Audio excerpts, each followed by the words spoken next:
अखिलेश का PDA formula कर गया काम, घोसी उपचुनाव में बीजेपी की हार की ये 5 बड़ी वजह। आगामी लोकसभा चुनाव से पहले यूपी के घोसी उपचुनाव में बीजेपी को बड़ा झटका लगा है। इंडिया और एनडीए की लड़ाई में अखिलेश यादव बीजेपी पर भारी पड़े। घोसी सीट पर समाजवादी पार्टी के सुधाकर सिंह ने बीजेपी के दारा सिंह चौहान को 42,000 से ज्यादा वोटों से बड़े मार्जिन से हरा दिया।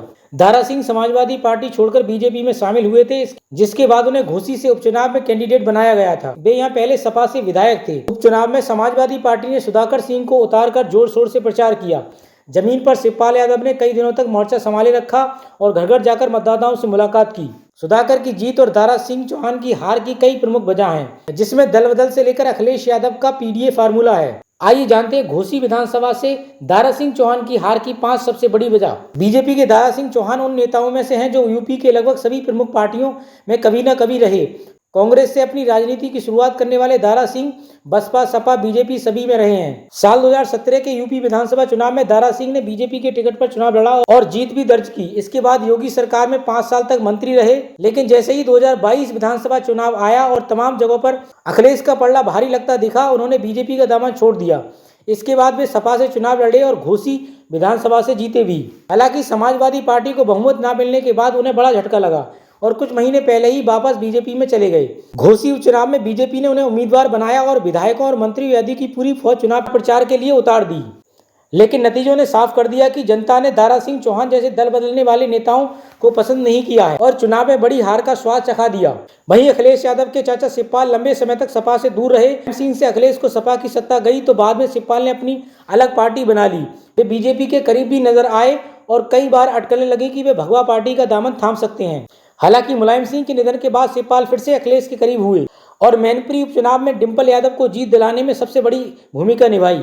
अखिलेश यादव पर हमेशा से ही आरोप लगते आ रहे हैं कि वे अपने पिता और चाचा की तरह जमीनी स्तर पर लड़ने वाले नेता नहीं हैं, जबकि मुलायम और शिवपाल ने हमेशा एसी कमरे में नहीं बल्कि जमीन पर उतरकर राजनीति की। शिवपाल की ये जादूगरी घोसी में उस समय दिखाई दी जब उन्होंने सपा कैंडिडेट सुधाकर के लिए मैनपुरी वाली पुरानी रणनीति अपनाई।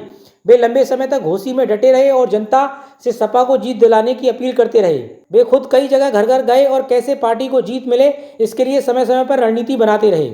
शिवपाल की यही जमीनी राजनीति भी घोसी उपचुनाव में सपा कैंडिडेट को जीत की एक बड़ी वजह बनी। वहीं आगामी 2024 लोकसभा चुनाव के लिए इस बार विपक्ष के 28 दल एक साथ आए, जिसमें कांग्रेस, सपा भी शामिल है। एक समय कांग्रेस से पूरी तरह दूरी बनाए रखने का दावा करने वाले अखिलेश यादव को घोसी उपचुनाव में कांग्रेस का भी काफी साथ मिला।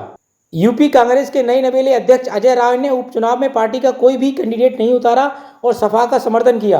वहीं बीएसपी प्रमुख मायावती ने भी अपना उम्मीदवार खड़ा नहीं किया, तो ये लड़ाई इंडिया बनाम एनडीए की हो गई। इस लड़ाई में इंडिया की एकजुटता बीजेपी पर भारी पड़ गई।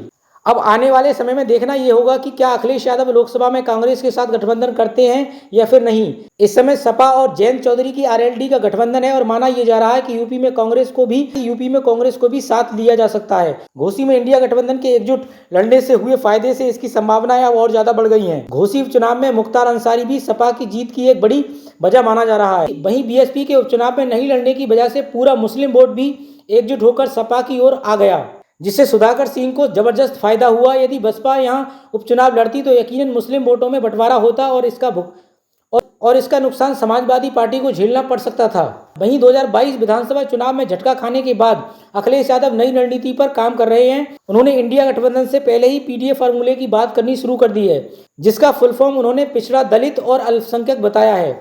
इसके लिए उन्होंने स्वामी प्रसाद मौर्य को आगे किया है, जिन्होंने पिछड़े और दलित वोट बैंक को साधने की भरपूर कोशिश की है। हालांकि उनके बयानों से काफी विवाद हुआ है, जिसके बाद बीजेपी ने जमकर घेरा, आगे करके पीडीए शब्द का जिक्र करते रहे हैं। ऐसे में घोसी के नतीजों को देखकर लगता है कि इस रणनीति का अखिलेश को फायदा भी मिला है। वहीं बसपा के मैदान में नहीं उतरने से पिछड़ों और दलितों के वोटों पर भी समाजवादी पार्टी के सुधाकर सिंह ने भी सेधमारी की है। वहीं मुस्लिम वोट भी सपा की ओर चला गया है। जीत के बाद अखिलेश ने पीडीए का जिक्र भी किया और कहा, इंडिया टीम है और पीडीए रणनीति है। जीत का हमारा ये नया फार्मूला सफल साबित हुआ। अब आगे इसमें यह देखना है कि पीडीए और इंडिया गठबंधन को एक साथ लाने के बाद अखिलेश यादव को उत्तर प्रदेश में कितना फायदा होने वाला है, ये तो आने वाला समय ही बताएगा। इसी तरीके की देश और दुनिया की खबरों के लिए आप हमारे चैनल के साथ जुड़े रहिए।